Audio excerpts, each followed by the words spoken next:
2 decades, college tuition has increased at an alarming rate, leaving students with financial liability.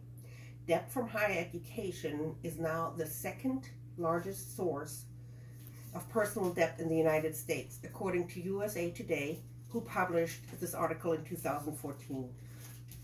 So why is it that individuals who are thriving to pursue a degree get robbed of that opportunity because we are putting such a high price tag on education? Hi, my name is Sylvia. I'm a German native. I moved to the United States in 1989. After a few years, my English and my confidence improved, and I decided to pursue a college degree. Now, I researched the academics, and I was pleased with the curriculum, but when I saw the price I would have to pay for a college degree, I was shocked. My brother earned his master's degree in journalism at the University of Cologne in Germany and paid a little more for his degree than I would pay for an associate's degree in the United States. Now, my plans of getting a degree were put on the back burner. I felt defeated and a little sad. Now, I do have to say, by now I had 2 small children, a full-time job. Not only was my time to study very limited, but my budget was rather stretched. I was too overwhelmed, and I did not want to add any more to my financial debt. A college degree doubles a person's income. College graduates have better health and standard of living, and enhances the economy. So while all these statements are correct, why is it that the rising cost of tuition keeps individuals from pursuing a college degree? Where will a good education take us? Great job, financial security, wealth, or a mountain of debt and student loans? High school graduates have a choice, either finding a job to make money or increase their debt loads, hoping that college will pay off. I wanted to point out a couple of reasons why tuition is increasing so much, even though that is not my main focus point, because I would like to talk more about how we can keep tuition manageable. So in 2001, the Delta Project, and by the way, the Delta Project is a organization that focuses on, it's a non-profit organization that focuses on education, health, and workforce productivity. So they did this research, and we can all guess it was on education. And in 2001, states granted about $11,000 per student who was attending a public research university.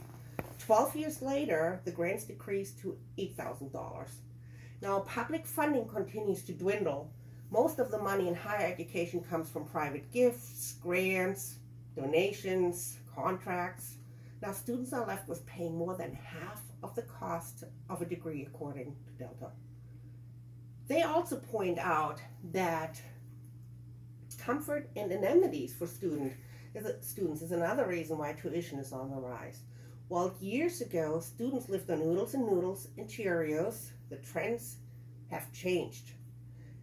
Campuses, colleges, and universities invite prospective students with beautiful campuses.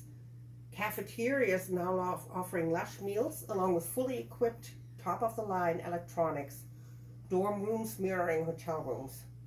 But should money stop us from getting an education? Absolutely not. I firmly believe if you want to go to school, and it shouldn't matter what walk of life you are from, go for it. There are ways to keep tuitions lower. Now, an example I would like to share with you is that of my friend's daughter. She attended a local university. Now, her daily commute from and to the campus would have been about 30 minutes. Now, she decided to stay on campus to experience college life. Young girl, understandable. However, if she would have taken the route of commuting day to day from and to the college, it would have shaved off thousands of dollars of her tuition. What other ways can we possibly explore? You don't always have to go out of state for a degree. Check colleges and universities that are local. Shopping around and comparing for tuition always pays off. A lot of the higher education facilities pay different prices. If you're planning to go to university, take as many classes at a community college as you can, which can be used towards your degree at the university. And also remember, a student who gets a nursing degree from a community college earns just as much salary as a student who gets a nursing degree from a plush university. Even though I urge caution, consider an online college. Cost of operations, such as upkeep with the campus, are eliminated. Therefore, tuition costs are lower. However, as I mentioned before, there are a lot of online universities who give false promise and are considered diploma mills. Spend your money wisely. That's what we want to do, right? Gather a lot of research and consider the reputation and success of the online college. Now, I recently discussed the topic of tuition with a coworker, and she states that her daughter is going to a very reputable university about 2.5 hours away from Pittsburgh, so she does not have the option of commuting day to day back and forth to the university. So she has to stay at the dorm there during the semester. She applied for scholarships, grants, federal student aid, and she will be debt-free after graduating. Now, a lot of employers also offer tuition reimbursement. I am fortunate enough that my employer offers tuition advancement. I still pay for the books and a small percentage of the tuition, but what more can I ask for? I will earn my degree without owing student loans. It took me a long time, but I will have a degree. Francis Bacon, an English philosopher, said, "Knowledge is power." There's a lot of authenticity in that statement. Examine all the avenues that are available. Take advantage of programs. Federal aid from the government can help pay for education and expenses. Grants, loans, and work studies are types of federal aid. Now, let me just explain a little bit. Work study is federally funded program in the United States that assists students with the cost of post-secondary education. Students earn financial funding through a part-time work program. Room and board, that's an allowance that is also available for the cost of housing and food while attending college or a career school. And I obtained, and I would urge you to go under the site of college.gov/federal student aid. It's a wealth of information.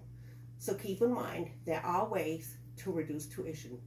Don't let the cost of going to school stop you from pursuing a degree. Do research, take advantage of government aid, and enroll in class. Thank you.